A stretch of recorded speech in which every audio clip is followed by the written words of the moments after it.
What up, everybody? Welcome to the channel. If you're new, don't be. Go ahead and click that subscribe button to be a part of the Witness Gang, to join the Witness Nation. Now, let's get into this, shall we? Hello, you guys, and welcome to the channel. If you're new, don't be.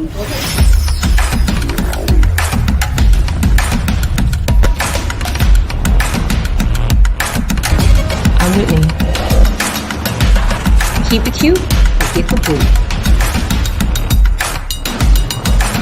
Your girl, as whack as she is in all her glory, was in the New York Times.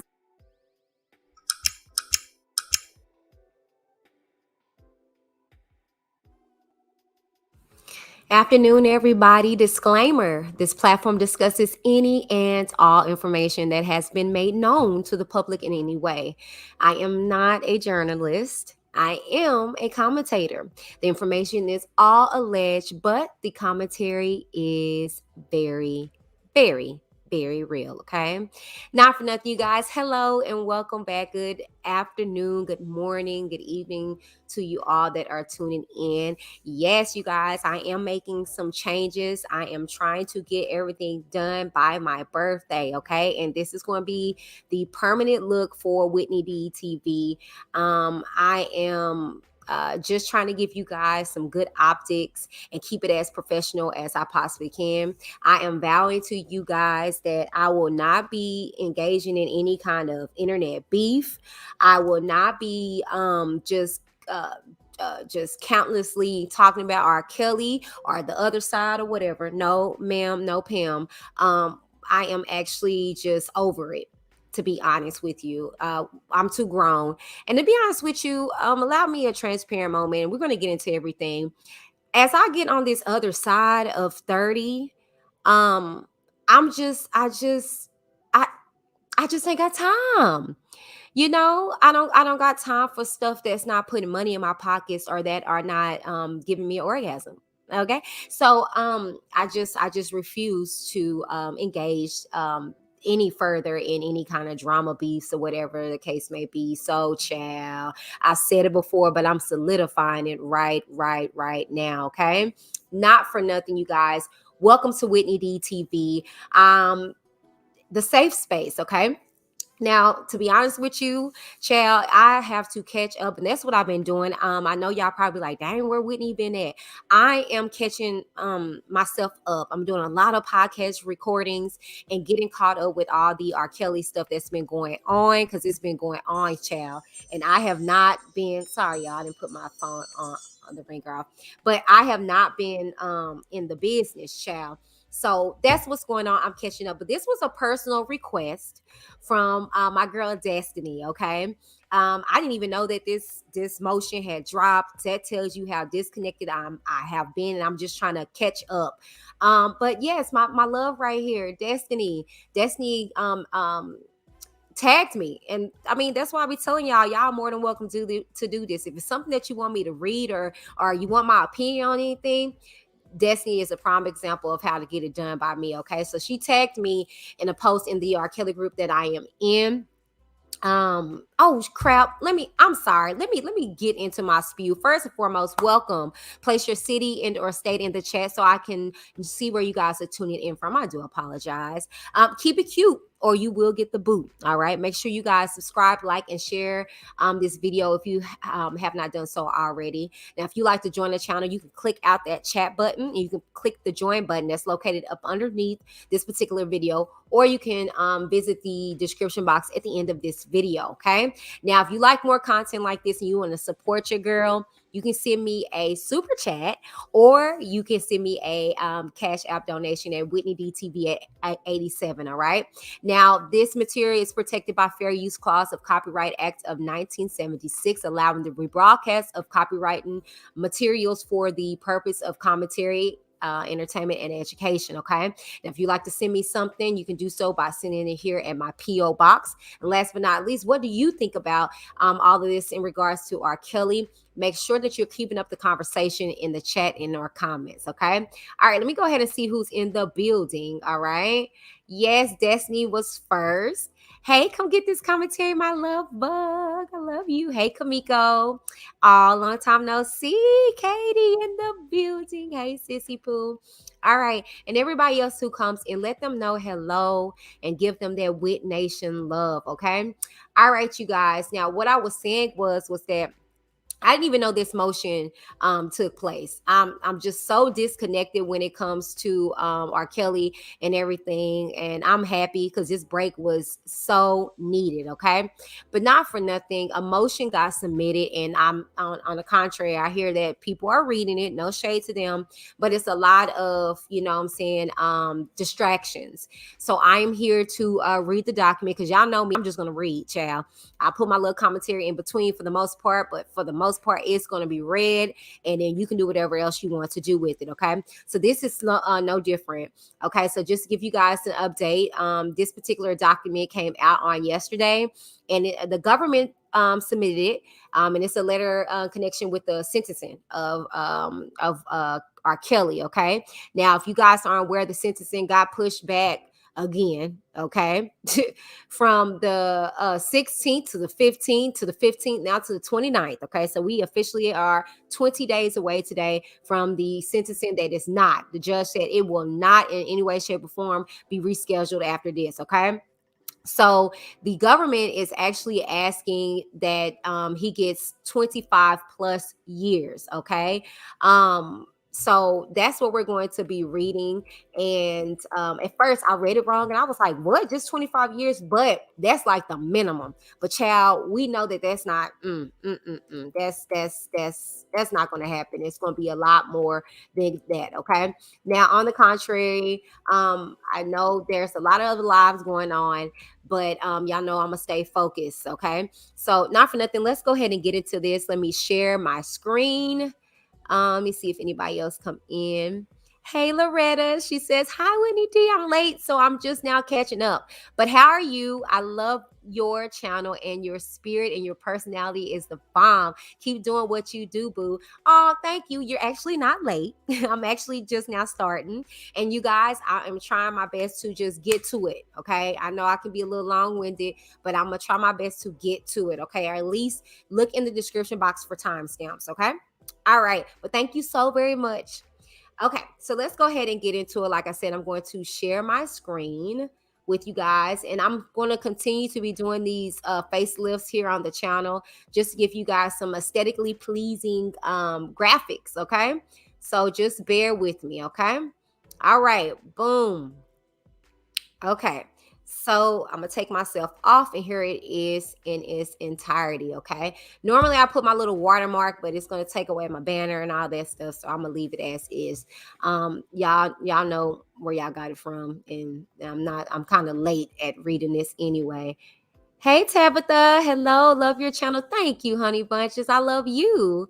Thank you so much. Aw, thank you, Destiny. I love you too. I love y'all. Like, for real. Y'all really go hard for me. I really love y'all. Seriously. Seriously, seriously, seriously. That's why I can't come to y'all with no bullcorn and all that drama and all that stuff like that. No, we can't get distracted, y'all. Like, seriously. No shade to nobody else or whatever. But it's too much. It's too much unnecessarities, right? And we get distracted, right? So I'm gonna try to do a due diligence of taking breaks when I need to, so I can give y'all what y'all need. Okay. All right, y'all. Let's go ahead and get into it. Okay. So I hope you guys can see this on your screen. Okay.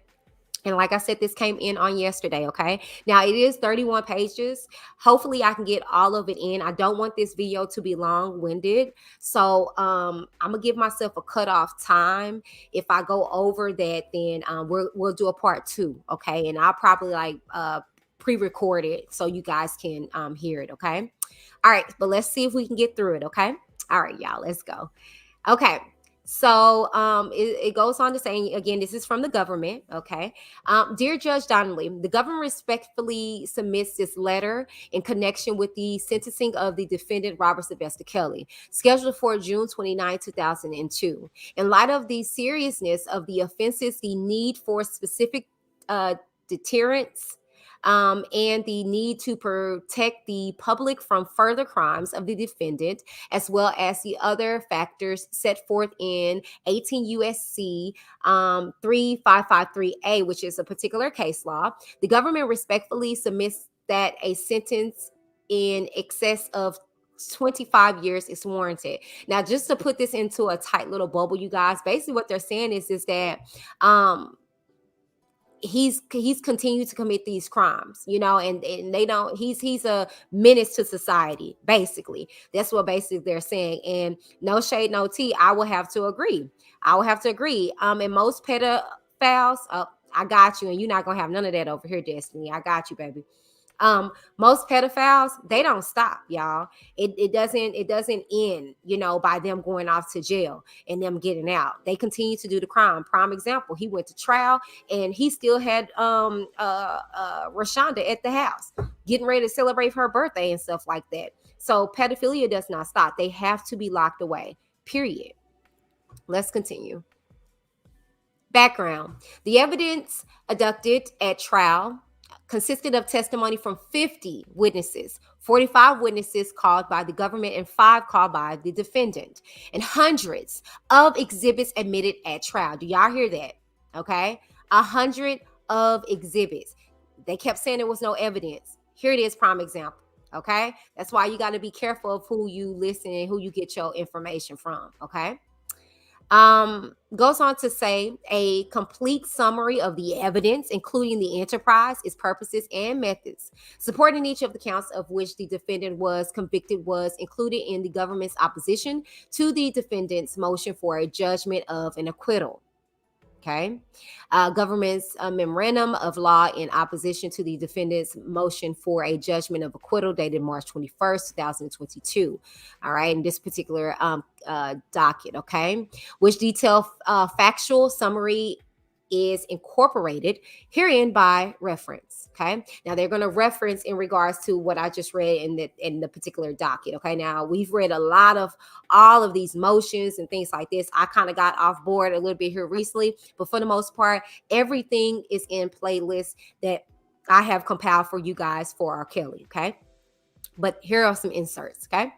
As established at trial and set forth in the pre-sentence investigation report, PSR, and its addendum, with the aid of its inner circle and over a period of decades, the defendant preyed upon children, okay, children and young women for his own sexual gratification. In order to carry out his many crimes, the defendant relied upon his fame, money, and popularity as an R&B recording star, and used the large network of people his status afforded him, including his business managers, security guards, and bouncers, runners, lawyers, accountants, and assistants, to both carry out and conceal his crimes.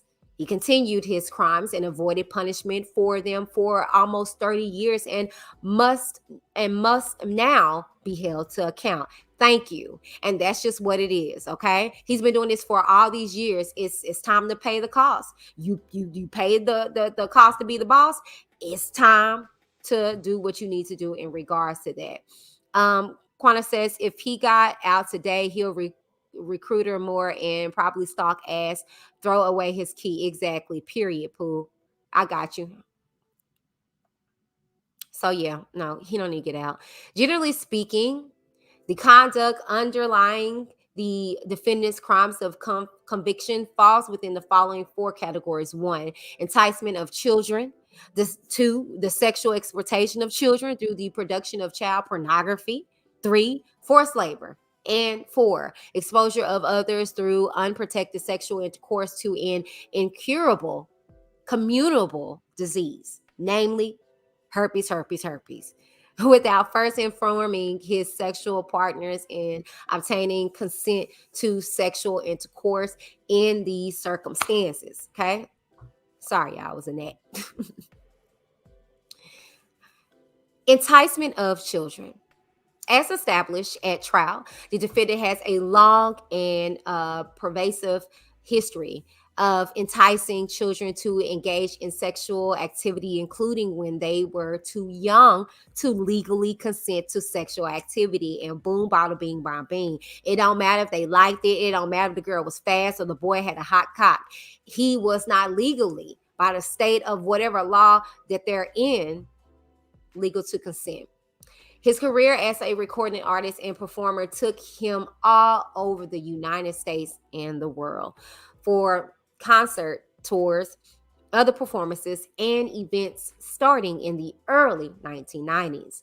And he quickly took advantage of his access to adoring fans and musical hopefuls who jumped at the chance to meet him. He lured young girls and boys into his orbit, often through empty or conditioned promises of assistance in developing a career in the entertainment industry, or simply by playing into the minors' understandable desire to meet and spend time with a popular celebrity. And that's why it just grinds my gear why people act as if they don't understand why people are putting themselves in this situation. Didn't they know his past and this, that, and the third? Like, get the heck out of here. If it was, shoot, like, no shade, no tea. Before I knew all of this, if I could have met R. Kelly, I would have been stoked for that. He's freaking R. Kelly. We're not going to sit aside his abilities like that. You know what I'm saying? It's unfortunate that he used his abilities to manipulate the masses. And he's still manipulating a lot of people now that ain't even touched his little nasty, funky, pissy ping. Okay? But I digress. Let's continue. Notably, believing rightly for a period of time that his fame and role as leader of the enterprise made him untouchable. The defendant often engaged in this criminal conduct in plain sight, doing so around or with the assistance of others. Now, in the early 1990s, the defendant sexually abused Jane Doe number 7, who testified at trial using the what is it called? Oh, synonym. Sorry about. I don't know what the heck I was looking at. Angela, which I think it's I'm about to say, who it is, but I'll just leave it as is, you know what I'm saying? But we all know who Angela really was, okay? All right.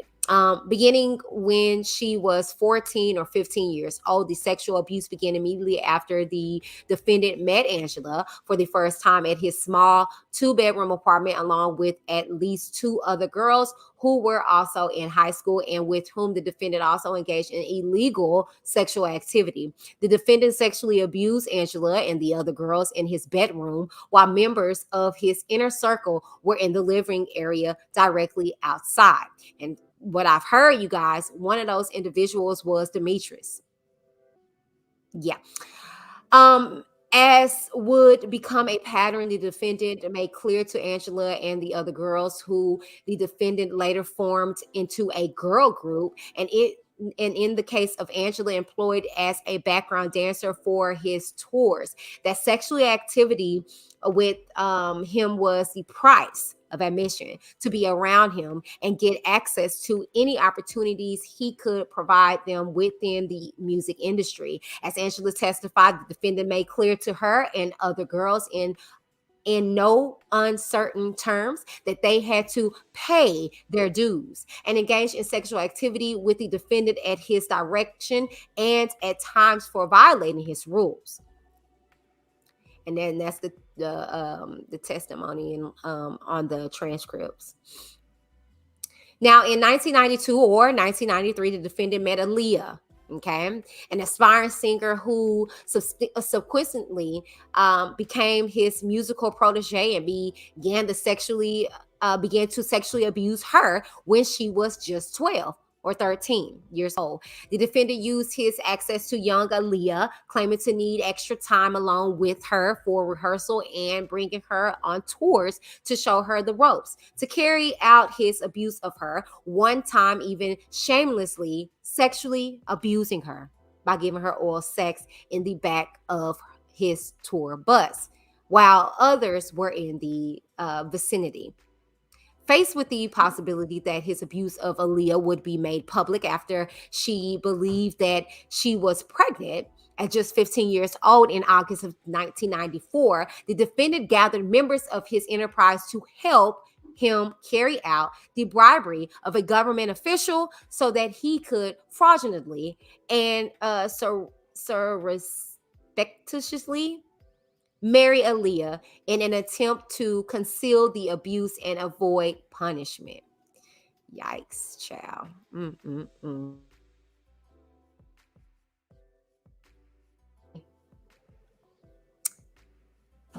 Not only did the defendant abuse Aaliyah, who, because of her untimely death in a 2001 airplane crash, could not testify at trial, which I believe she probably would have. I think she would have, if you ask me. I think she would have.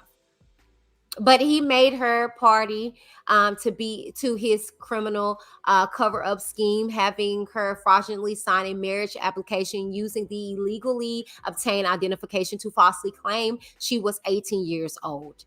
Now, in September 1994, just days after secretly marrying 15-year-old Leah, the defendant sexually assaulted a 17-year-old girl, identified in the PSR as Jane Doe number 8, and who testified at trial as Addie.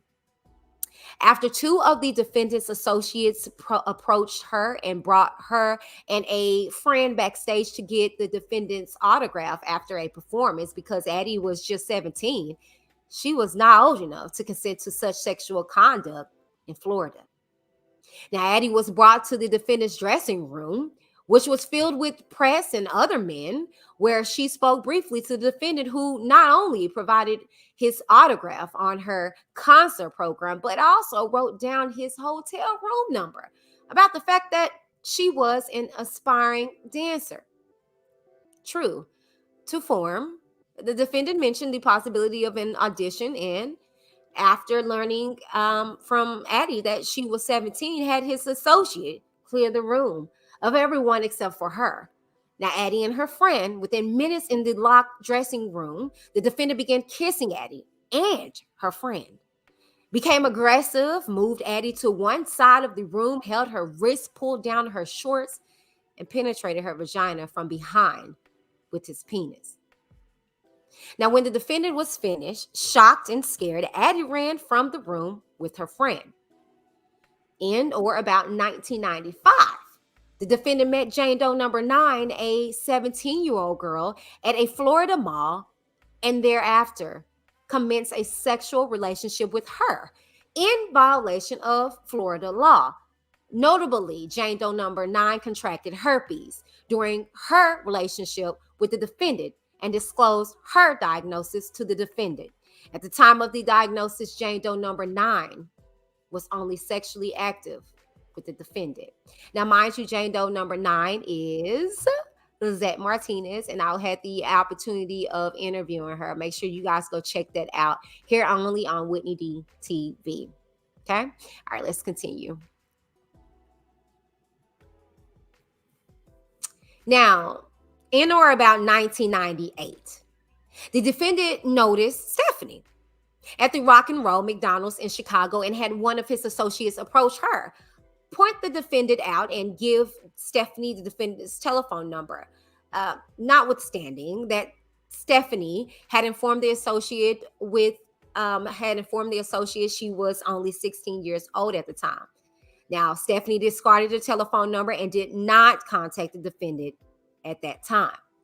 Now, approximately a year later, when Stephanie was 17 years old, she approached the defendant after learning that he was at a nearby Nike store to see if he was willing to listen to her friend.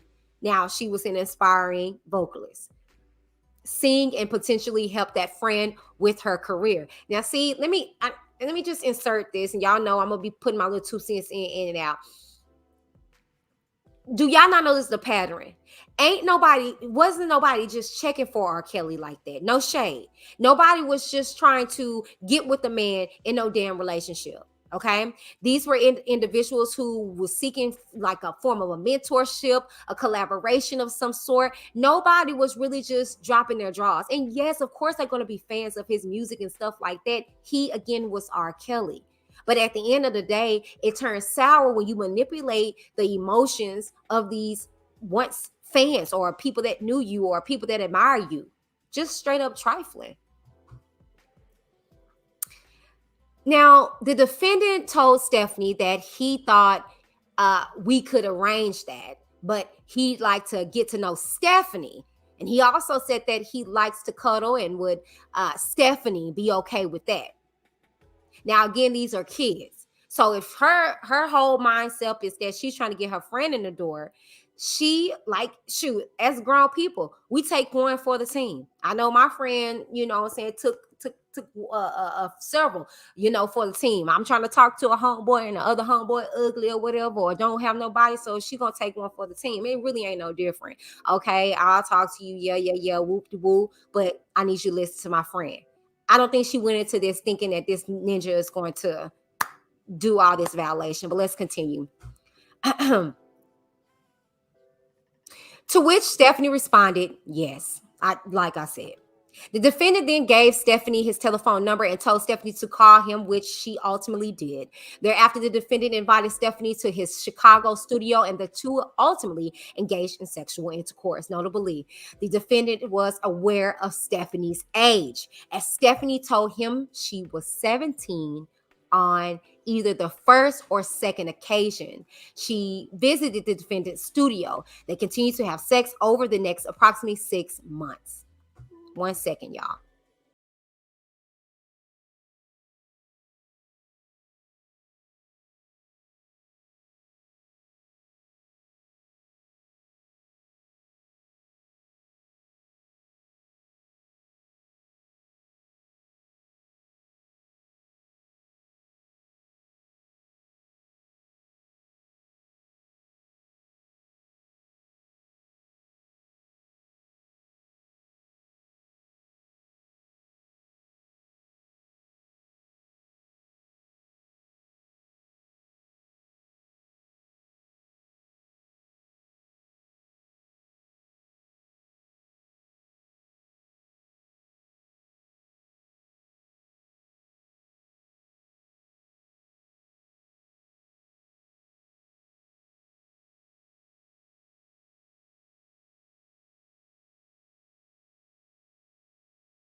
Sorry about you guys. I'm back. Okay. As we continue. They continued to have sex over the next approximately 6 months. Stephanie's let me drop down. Sexual interactions with the defendant were humiliating, as she stated. Okay. Stephanie described those interactions as follows. Y'all check this out. She goes on to say, he would be very specific in how he wanted me to be. He would put me in positions that he wanted me to be in. He would tell me that he'd tell me to get undressed, and then he would position my body in a way, and he would then say, all right, I'm going to go in. When I come back, I want you to be just like this.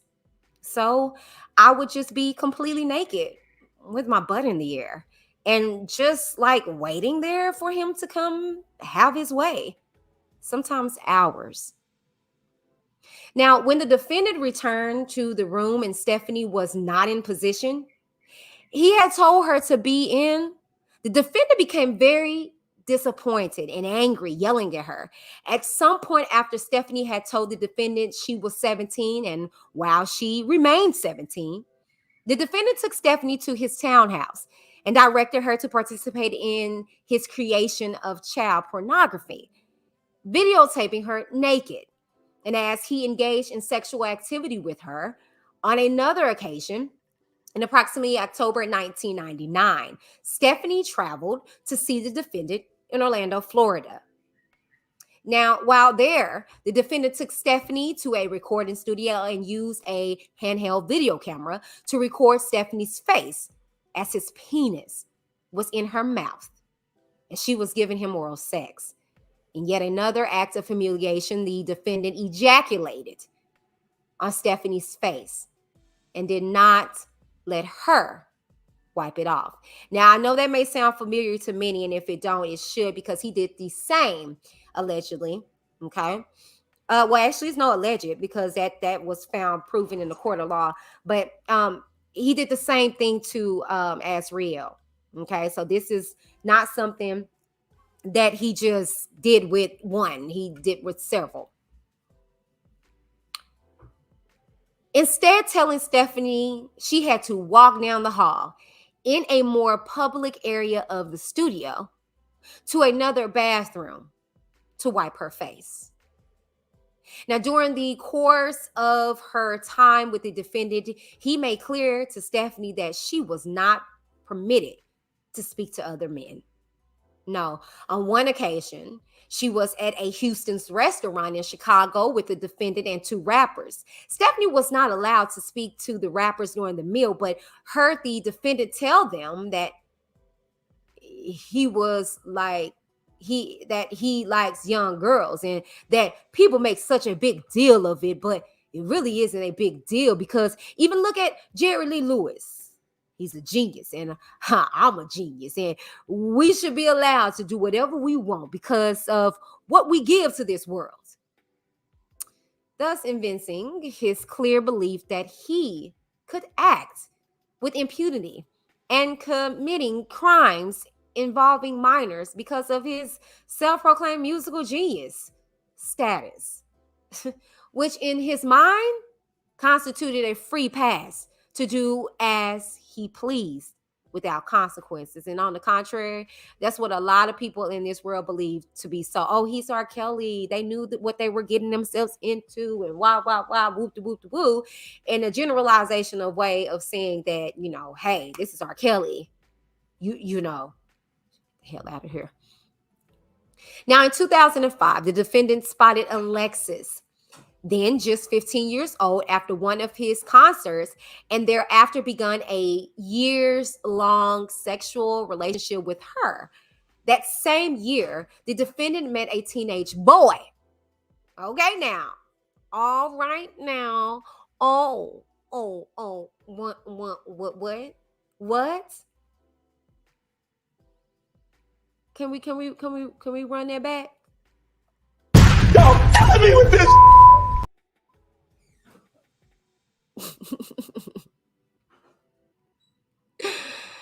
In 2005, the defendant spotted Alexis, then just 15 years old, after one of his concerts, and then thereafter begun a years-long sexual relationship with her. That same year, however, the defendant met a teenage boy. Don't tell me with this.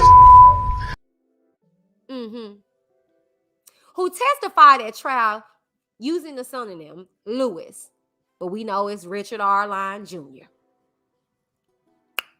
Then 17 years, old, while he was working at a McDonald's, close to where the defendant played basketball at the time. After first meeting Lewis, the defendant again used his status in the music industry to induce Lewis to meet with him again.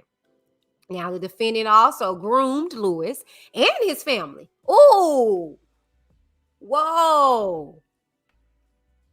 Who said that? Who said that? He groomed their family too? How did he do that?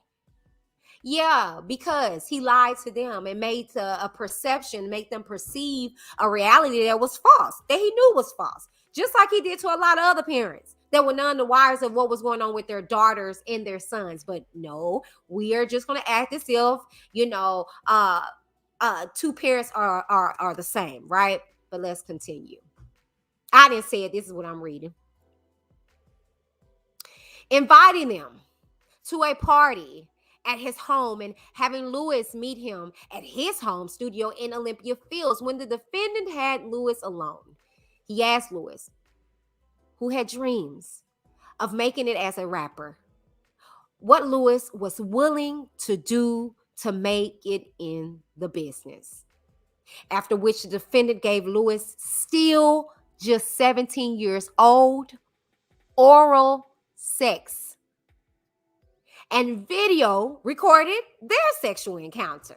Oh, yeah. He had no respectful person. You get videotape. You get videotape. You get videotape. You get my funky peen. You get funky peen. You get ejaculated on the face. On another occasion, the defendant also directed a female who Lewis did not know to give Lewis oral sex, while the defendant watched. Now, Lewis testified that the defendant made clear to Lewis that sexual contact with him was a prerequisite if Lewis wanted the defendant to help him in the music business. Oh no, he was just a fast, hot cock, just hot, fast ninja. That's not what that was. He wanted R. Kelly, okay, because he could have left at any time. Like others, the defendant's promises to help Lewis in the music industry were empty, and instead just a ploy to entice a 17-year-old boy to have sexual contact with the defendant and others at his direction, and on certain occasions to film that conduct. Now in 2009 and continuing for a 6-month period into 2010, the defendant sexually abused Geronda, who was then 16 years old and a big fan of the defendant's music. Now, the defendant invited Geronda to his home and once along with her directed Geronda to remove her clothing and walk back and forth naked before him. The defendant thereafter engaged in sexual contact with Geronda and then had sexual intercourse with her at times, as described further below, making sexually explicit videos of Geronda while she was 16.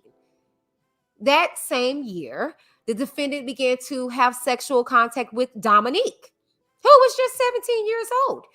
To meet Dominique, the defendant relied upon the 16-year-old Geronda to introduce him to Dominique, one of her friends. In 2015, the defendant met another young girl who testified under the pseudonym Jane. At trial, who was, you know what? I'm sorry, y'all, but if y'all ain't noticed this other pattern, he never stopped. Do y'all notice this? It ain't not 1 year where you hear a gap. It's been one person after one person after one person after one person after one person. Some of them even overlapped in each other.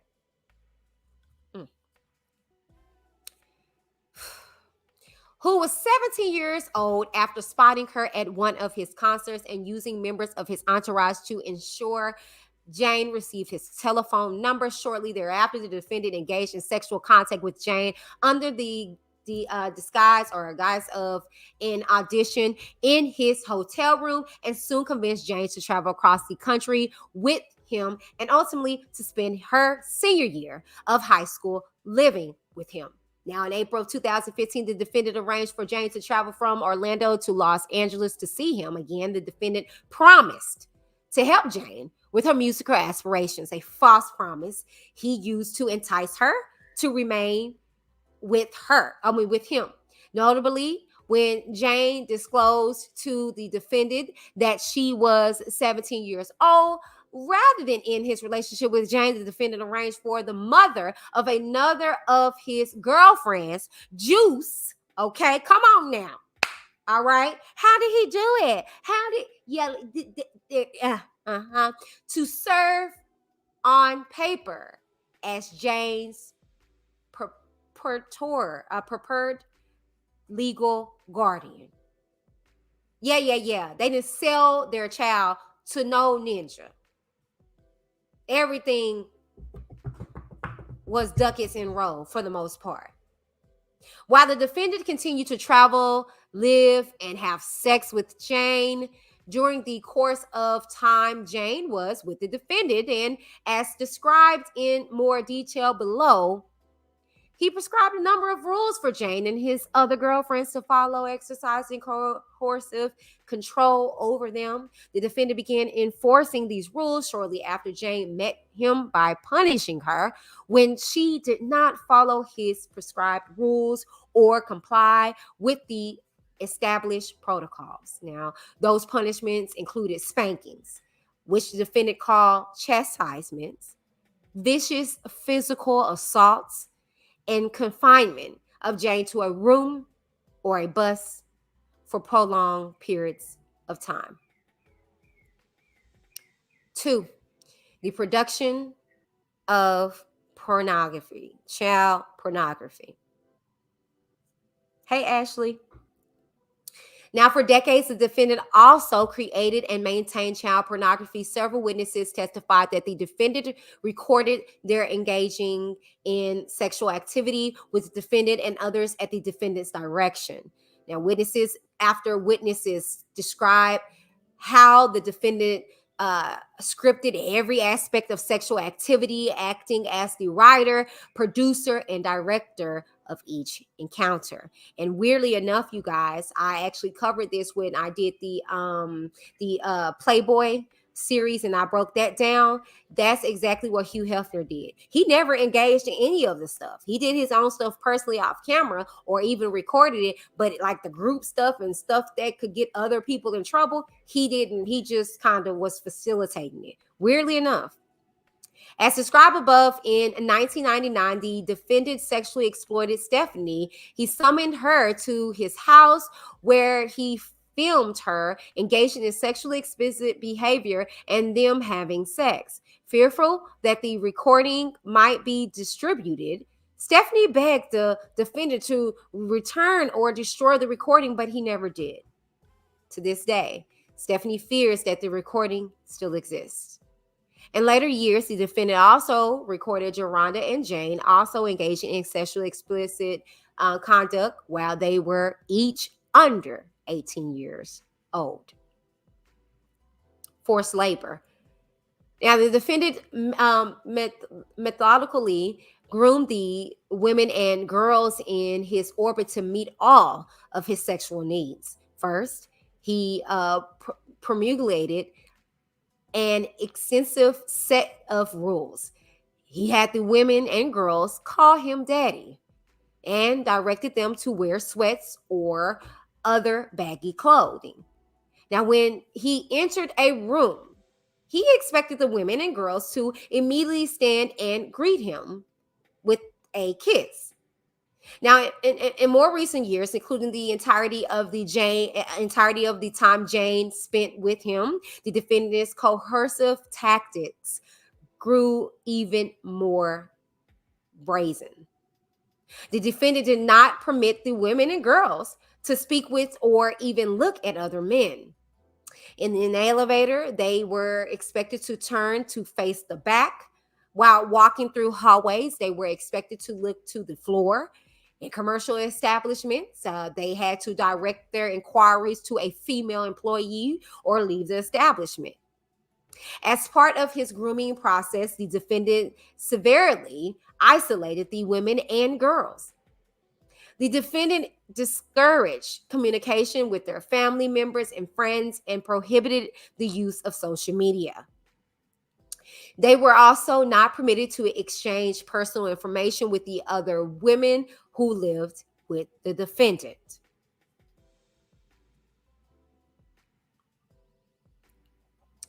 Now, when the defendant arranged for women and girls to visit him, the defendant required them to spend their time waiting for him in a location that he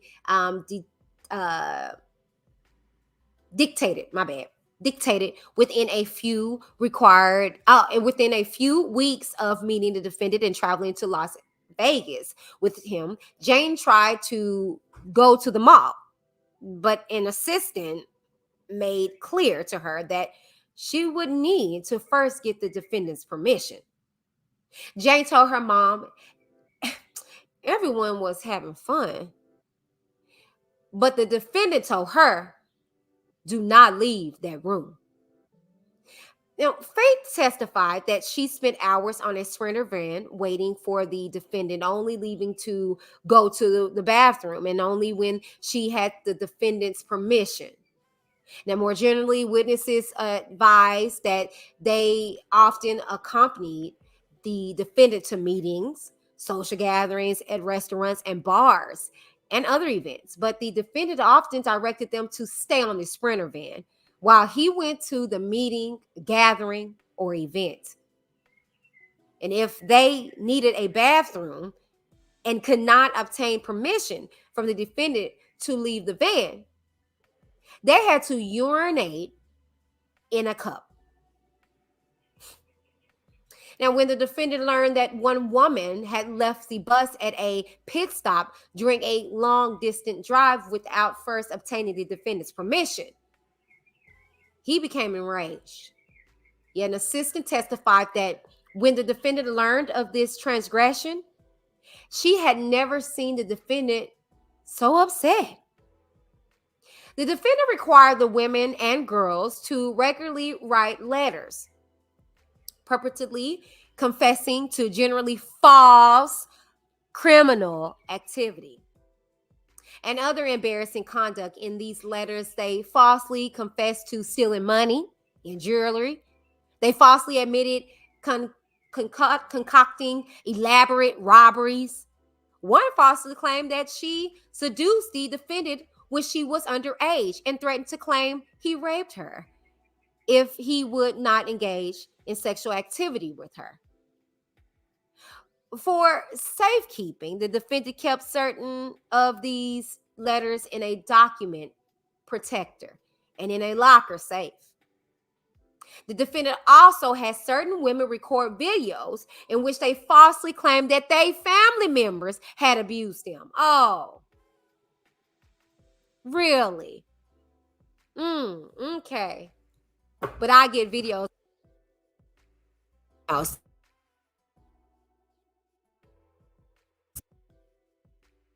only for her to come out and confirm that. But oh, okay. But anyway, to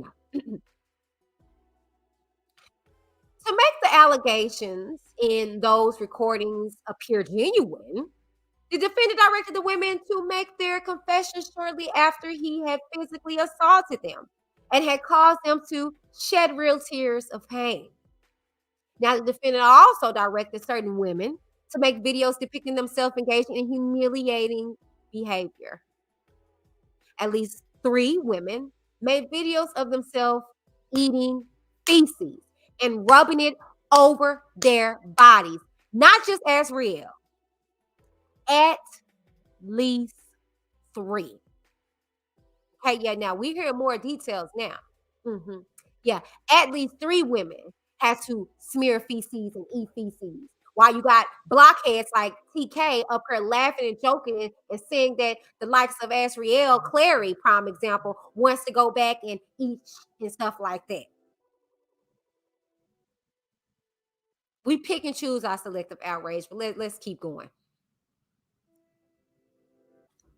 He filmed another young woman walking back and forth naked, making derogatory comments about herself, which he directed her to repeat over and over and over after first spanking her multiple times. Now, the defendant required the women and girls to abide by all of his rules and punish anyone who violated those rules. He once sent a message to Jane. I knew you were young, but that is no excuse to disobey me or not do what I tell you to do. Significantly, the defendant also required women and girls to report any perceived violations by others. Consequences for disobeying the defendant included violent spankings, other physical assaults, physical restraint, and threats. He imposed these spankings on a regular basis. Jane recalled their occurring multiple times a week for a period of years. The spankings were painful, as made clear by one such incident, video recorded by the defendant and played for the court in the jury. Oh, wow. Really? That's not so. It was no evidence. For what he perceived as greater violations, he defended physically assaulted the women and girls using shoes, extension cords, and other objects in his grasp. On other occasions, he required the women or girls, I mean, the woman or girl, to remain in her room or on a bus for prolonged periods of time. On, excuse me, on one occasion, he told one young woman who he perceived had disobeyed him that people are murdered for doing shit like this. He then told that same woman that she needed to be on his team or else. If you bullshit me now, when I'm going, then I'm going to look at you like you're not on my team at all. The physical abuse by the defendant was severe. For example, sorry, y'all, 1 second.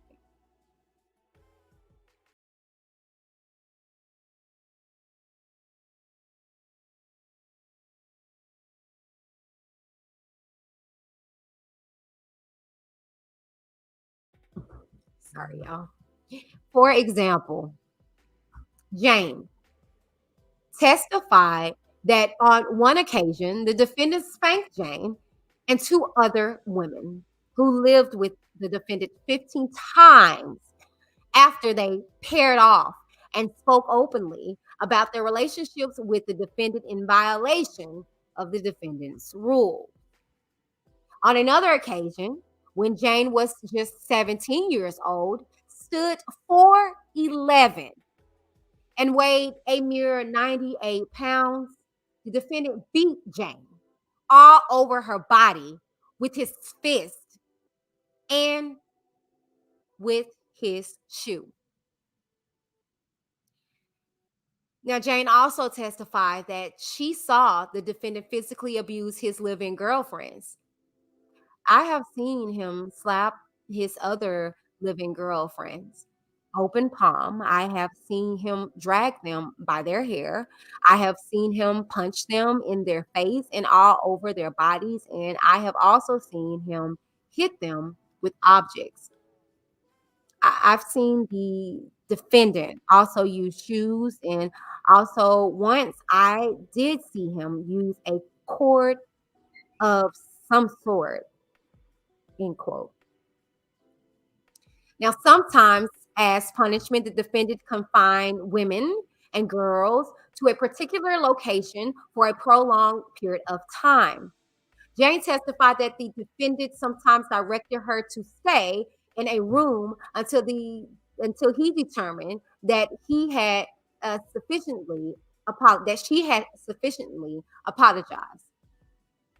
Text messages from December 2015 to one of her close friends directly support Jane's account. She wrote, I was like, can I take a shower?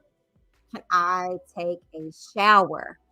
And he, the defendant, was like, no, you're going to stay in the room.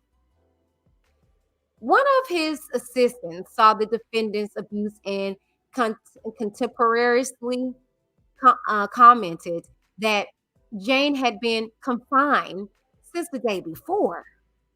On another occasion, an assistant saw that the defendant confined Jane again, this time for a 2-day period, and relied on the assistant and another woman to alternately keep watch over Jane.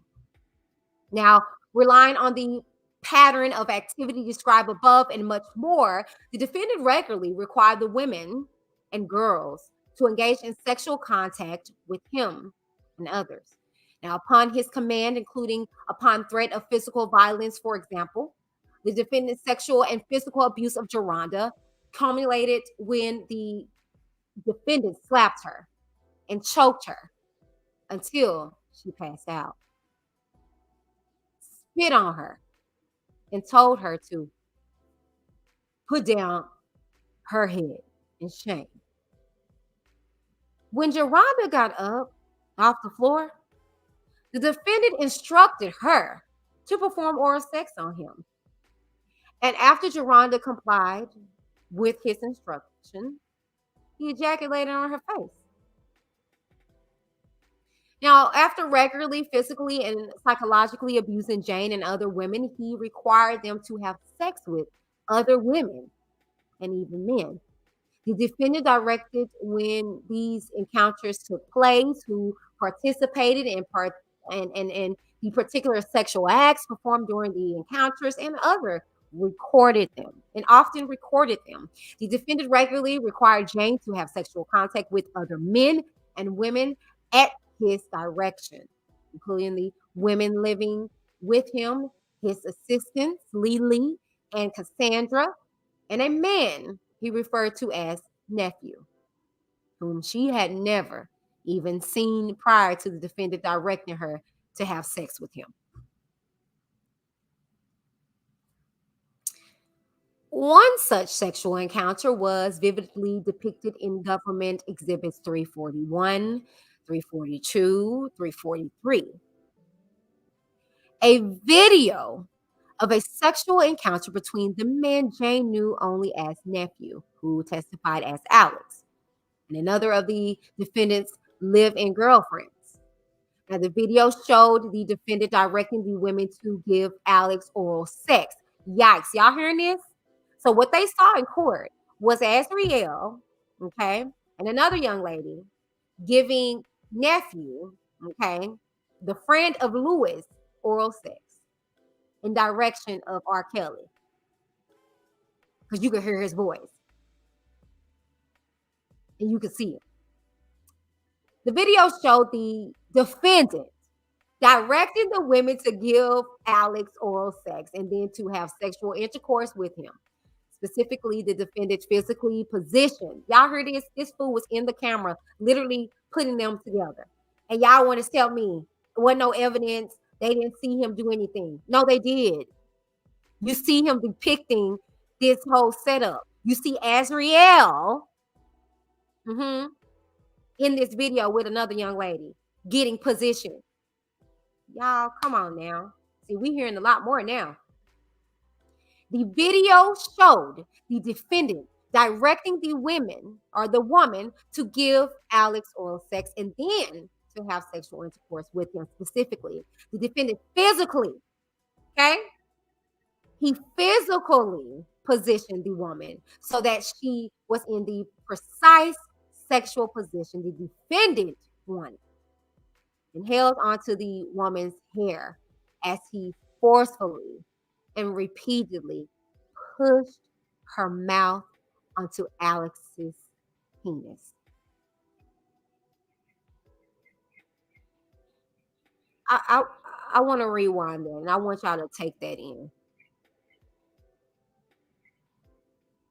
Specifically, the defendant physically positioned the woman so that she was in the precise sexual position the defendant wanted and held on to the woman's hair as he forcefully and repeatedly pushed her mouth onto Alex's penis. The defendant maintained total control throughout the encounter. In fact, their facial expressions showed two people who appear positively numb to what was happening. They just listened to the defendant and executed his commands. Yikes. Yikes, yikes, yikes. So, y'all, I'm going to stop there because we're an hour in. I know it's getting good, y'all. We're going to read more of this. Give me a good like hour or so, and I'm going to come back live and I'm going to read some more of this. But wow, I don't want these videos to be long. Again, I'm going to stop here. We're on page what page is this? We're on page 9. At the top of page 9, and we just heard about the ordeal that unfortunately Azriel went through, where she was forcibly, oh, y'all.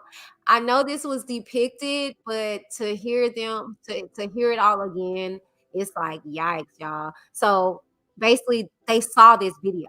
They saw him in the freaking video helping her and forcefully. Can you just? I want y'all to visualize that, okay?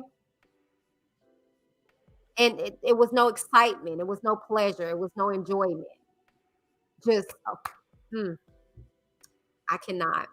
So if you guys would like to join me, I'm a pre-schedule it. So just make sure you guys look on my page and look out for that particular scheduling. And I will most definitely be back and with the conclusion of it, y'all. But what do y'all think about this? Yikes. Wow. Oof, child. What do y'all think about this? Mm, mm, mm, mm, mm. Ashley said, "This man is just nasty. My heart goes out for all those who were involved with Kelly, period." T Bam says, "Listening while working. Thank you, love, for your support." Destiny says, "Wow. You're welcome." And I promise you, finish this out for you. So just be patient with me, Destiny. But I know you are beautiful. Hey, hey, Lola. Hey, hey, love. Says, "Hey, Whitney D and Chad." Okay, now let me see if I'm pronouncing this right. Okay, Lovely's Fair. Am I saying that right? Hey, Kamiko. Kamiko says, "Hell no, I'm not visualizing that. I know, kill the visual, Jesus, right?" Destiny says, "Just horrible." And Kamiko says, Robert is no longer attractive to me at all." And then y'all get this though. Hey, Shawty, get this, y'all. Okay, you remember all of that of what we heard that they had no video, it was no evidence and all this stuff like that. We're hearing evidence and they are backing it up with notes that you can go back to the transcript and read. And excuse me, oh gosh, I'm just gassy. Sorry, y'all. As this whole case is developing and stuff like that, eventually once I break all this down, we're gonna go back to the transcripts, and I want to be able to read, what they're saying. But like I said, I am doing this on behalf of my girl Destiny. She tagged me in this post. And matter of fact, shout out to the R. Kelly open discussion group on sorry y'all, on YouTube. Check them out. The R. Kelly case open discussion group is on Facebook, like I said. And she tagged me and she was like, "Wit, can you please, read this motion? It's being read, but it's a lot of distractions, and I just want to hear it." And I said, "Absolutely." And that goes for any of you guys. This is y'all channel. I am y'all people. Anything y'all want to get my commentary on, my advice on, just to have me read over with you guys, tag me, what I'm saying, or send it to me, what I'm saying, because I didn't even know this motion went through, child. This happened yesterday, because y'all, I'm just really trying to rebrand and try to get y'all an aesthetic that looks good, that's pleasing. I'm not trying to keep changing my packaging every other year, every other month. I want to get something that I love and that I like, and I think I found something.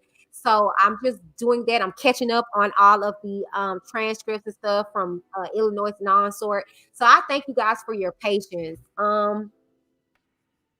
Love is fair. Oh, so you put it all together. Okay. Thank you for that clarification. Love is fair. Okay, I love it. That's a beautiful name. Okay, got you. Kamiko says they watched a lot of videos. It's what led to his convictions for the P Squad in class. And that's what I'm saying. My thing is that it's weird because it's like they kept saying that it was no evidence, they didn't see anything, and we read the transcripts and we actually saw when they inserted the evidence. And it's like now we're even hearing more and more about what the evidence was and depictions of it and what was on the videos and things of that nature. It's crazy. These people are Looney Tunes. T Bam says people are still in denial of Robert Sylvester Kelly is behind his talent. He is a serial pedophile. Yes, y'all. And the most disturbing, disgusting thing is that something that he stated, I think it was last year or the year before that. Um, he said it's too late. They should have did this 30 years ago. The music is injected, and that is very true. That's why you got to be careful of your ear gates, your eye gates, because that stuff smears in you. So let's really get in depth. And y'all know before I get out of here, I always try to give you guys food for thought.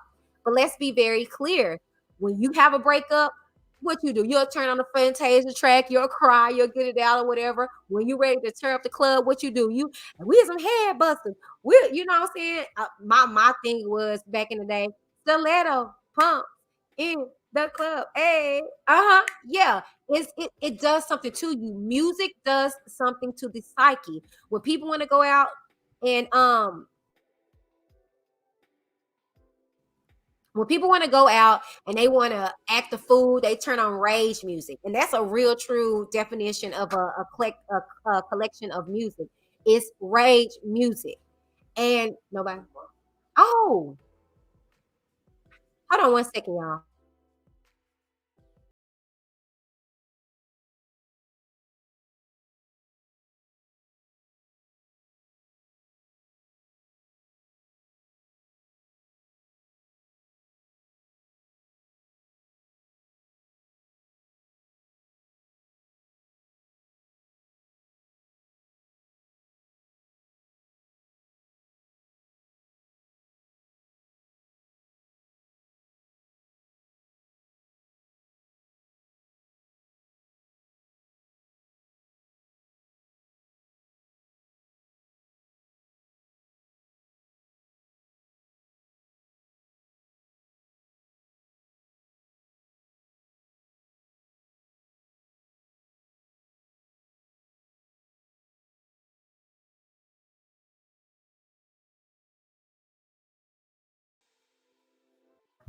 Sorry, y'all. Sorry. But yeah, y'all gotta know that you gotta be careful of that. You know what I'm saying? That's why I know Shay No T. I don't go to other people's channels. I don't engage in a lot of stuff. And I did this before I actually said today that I'm gonna solidify that. I'm very careful of what I take in, be it the truth, be it falsities. I don't do that. And then especially with music and things to that nature, I'm very careful of what I take in. Because like he said, it's injected. You got to know. That's why you got a lot of these Looney Tunes that don't care about what you say because the music is injected. Okay. But I'm sorry. It felt off for me when I start hearing all these allegations and it became convictions. Bump just allegedly and stuff like that. But when he became convicted, it really solidified something. You know what I'm saying? It really solidifies something, you know. But at the end of the day, that's neither here nor there. But yes, ma'am. Let me see. Yes, he says, I so appreciate you. You are appreciated because for you to sit here and think about me and consider wanting to hear from me. And girl, you know, I'm long winded. I'll be jumbling and crumbling words and stuff like that. And you like, Whitney, I need to hear from you. No, I appreciate you. Thank you for thinking about me. I appreciate that. Because y'all know I've been off of this whole R. Kelly stuff. So because of you, Destiny, you kind of got me back into it. So thank you for that. TBL said, thank you, Whitney D. Thank y'all. Stop it, stop it, stop it.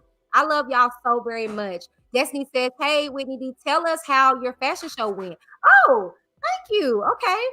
So it went well. I'm actually gonna drop the full show this Friday. Tomorrow. I'm gonna drop it tomorrow. And then later on in the day, we're gonna have like a midday celebration for my birthday. I'm gonna come to you guys probably about 1 o'clock when my set will be available, and I'm gonna come to you guys live, and we're just gonna turn up a little bit for my birthday. Y'all can ask me questions and stuff like that. My birthday is officially Saturday. I'll be turning the big 3-5. I'm gonna pre-schedule all of that so you guys can be fully aware of whatever. But yeah, so the fashion show was amazing, but y'all know I'm transparent, okay? It was a lot of stuff that transpired before because I know the enemy was mad. But if I take anything from my show, it catapulted my mom. It catapulted my mom in her gosh, I don't know what word for that, babe. There, thank you. Her entrepreneurship. My mom, I'll let you guys know that my mom is a wonderful cook, like homemade, like from the heart. And a lot of you guys had the opportunity of meeting her when she came on to Straight Talk before. And my mom is dope. Like seriously, she's a real genuine person, kind hearted, and she cooks with intention. She cooks with love. And my husband will tell you that the little cooking that I do, he be like, it just be so good. And I'll make him a sandwich, child, and he just swear it's just amazing. And then he be like, cause it's made with love. And I do, I have the best intention when I prepare food. But my mom food, y'all, she showed out at that show. That was the biggest hit. I mean, for real, that was the biggest hit, and you guys gonna be able to see that whenever I put all the show clips together. But if you guys are curious as to how it went or what it did, the clips are available. They're on my channel. You guys can actually go there and see the different designers and the different acts and stuff that was there. But like I said, Friday I'm going to drop the entire fashion show. I actually got to meet Beautifully Animated, y'all. She came down from H Town and came up here to the D to support little old me, y'all. And she was a hoot. Okay, she is exactly who you guys see. And if you guys don't know who Beautifully Animated is, she's been on here several times. Way back last year when the conviction happened, I used to use her in the little clips, and she does this like spooky laugh or whatever. And I made a whole like dissertation with that laugh or whatever. I met her. I got to meet her, and it was dope, y'all. It was dope. We're thinking about actually traveling with it, and just doing the era and different cities and states and stuff like that. But I'm still trying to think about it. I have other desires. I want to do a lot of movies and short films and web series and stuff like that for you guys. And I have a lot of things in the works. So not for nothing, y'all. It was amazing. Destiny, thank you. Thank you. That shows that, what I'm saying, you see me. And I appreciate that. You know what I'm saying? I appreciate all you guys so very much. Let me see. T Bam says, I can't wait to see the full fashion show. It's telling y'all, okay. Your girl, I'm telling y'all, all right. Whitney, okay, is more than what y'all see. More than me, CI. You know what I'm saying? I gotta give my own self a little pat on the back. But I'm gonna wrap it here, you guys, because I don't want this video to be too long. Like I said, y'all look out for the time stamps in the description box to get y'all right to the point, okay? Because I know y'all know I can be a little long-winded or whatever. I don't be trying to be, okay? But I just love y'all and I hate leaving y'all. But like I said, I will be back. Give me a good probably hour and a half. It's early release and last day for the kiddos. And so I want to get them home, get them settled, and I want to get to somewhere, sit down somewhere, eat me some food, and do all of that. T Bam says, but honey, your photos you posting are fire. Thank you. And I decided, with this being a pivotal year of 35, that I wanted to do something different. I wanted to do a shoot, just a clean shoot. And for many of you guys that don't know, I model or whatever, but aside from all of that, I hadn't in a while. As I started developing as my lazy eye started developing, I began to be more and more insecure. And so it had been a while. And these little the pictures that y'all see on the screen now, the white and the red, that shoot was like my breakout shoot that I did after, a while. And so here recently, I said, you know what, it's my birthday. I actually had this shoot lined up, and I scheduling kept uh just having its way. And so I said, my birthday is coming up, child. Let me go and get this shoot done. And it was amazing. And so I'm just every day presenting, just life lessons that I've learned about myself that I hope can help you guys, and just showing you a little bit of my art or my work in the midst of everything. Thank you that it's blessing you guys and y'all are enjoying it. I am so appreciative of that. Thank y'all so much. It was a time where I didn't feel like I was beautiful. Child. Okay. I'm telling you. All right. So thank y'all so very much for that. Oh, I love you too, Destiny, with your pretty self, girl. Causing havoc over there though in that group. You better leave people alone. Destiny, you are my people, girl. You are my people on their neck, child, on their neck. They said, yes, beautiful pictures. Thank you so much. Kamiko says, I agree. Your photos are the bomb.com. Thank y'all so very much. Like, seriously, thank y'all. So, like I said, I am working on rebranding and changing the aesthetics of the channel. I promise you, I won't be doing this every so often. I'm trying to find a look that I really like, but I'm not gonna lie.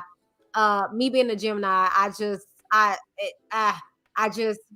go with the wind, child, and I just go with the flow and however way I'm feeling or whatever at the time. But I'm always gonna make something good of good quality that you guys can watch and you guys can take in. I promise you that. Hey, Daniel says you are the bomb diggity. You rock. Thank you, honey bunch. No, you are the bomb diggity. What you say to me, bounce off of me and 60 you. Okay? Okay. Shawty says, we are so very proud of you, Miss Whitney. Y'all gonna get me emotional. Stop it, okay? Y'all know I'm a big old crybaby, okay? And then y'all know I cry ugly, all right? So stop it, okay? Nah, but hopefully, it's gonna be around the same time tomorrow that I'm gonna come to you guys. It seems like you guys are less, distracted and less busy around this time. I know some of you guys are working or whatever, so you won't be able to just engage like that. But yeah, tomorrow, I'll let you know. Like it's probably gonna be like around 1, I would say, and I'll do a good hour with you guys, and we'll just talk, and y'all can ask me any questions, and but I would love to know if you guys can put this in the comments. Do you have a favorite video that I did, like, or something? So maybe, I can grab a few clips and actually do some live reaction to old videos or whatever. Do you have a favorite one, a favorite topic or something like that? Or do you have some, videos that you would like for me to do a live reaction to? Please comment like the links and stuff below, so I'll know, because I would love to do that. I would love to do that, y'all, seriously. um yeah, or just advice, questions, whatever. But we're gonna be live on tomorrow, y'all, in celebrations of my birthday. I hope y'all were able to check out this past interview that I did with Ike from Chasing Reality, Chasing Atlanta. It was real dope. It was real cool. But anyways, y'all, I love y'all. Y'all see, there I go, that long-windedness. I don't want to leave y'all. But I gotta go. I love y'all so very much. Um, I will be catching you guys soon. Like I said, give me a good hour, hour and a half. Let me put something in my belly, get everybody situated and stuff. I'll be back and we'll finish the reading, okay? But until then, y'all know how I always end a R. Kelly Tales. You're killing me with this. Y'all killing me with this. I can't help it. Robert.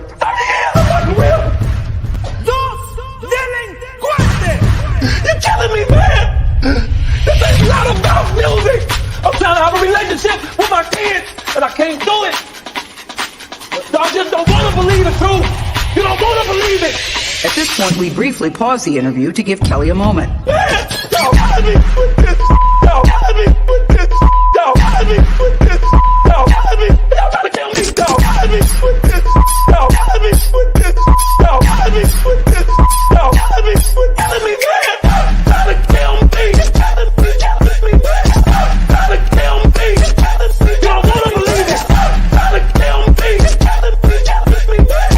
Trying to kill me. I hope this camera keep going. Stupid R. Kelly. Fight for my life. Stupid R. Kelly. Do it. Stupid R. Kelly. Fight for my life. Stupid R. Kelly. Do it.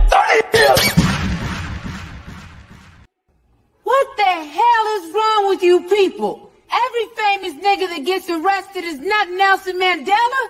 Yes, the government conspires to put a lot of innocent black men in jail on fallacious charges. But R. Kelly is not one of those men. We all know the nigga can sing. But what happened to standards? What happened to bare minimums? You a fan of R. Kelly? You want to help R. Kelly? Then get some counseling for R. Kelly. Introduce him to some older women. Hide his camcorder. But don't pretend like the man is a hero.